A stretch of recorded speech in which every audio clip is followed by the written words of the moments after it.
নামাজ তো 5 ওয়াক্ত পড়ো না।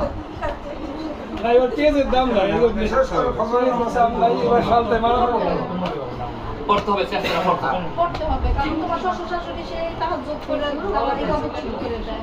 আমাদের জীবন তখন আলাদা। এত করার দরকার নেই। ডোজ বেশি হয়ে যাবে ডোজ বেশি হয়ে যাবে তুই ওঠ না কেন, তুই হঠাৎ এগিয়ে গেলে শিখে যাবে কত ভালো কোন কবির বাড়ি ফরিদপুরে?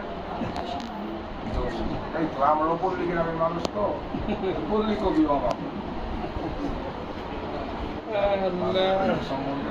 আমাকে ফরিদপুর কোন দিকে আপনাদের ঢুকা হয় না। আপনারা যদি সিদ্ধান্ত হয় আমাদের ফরিদপুর থেকে আপনি খুলনা, বরিশাল, ঢাকা, কুষ্টিয়া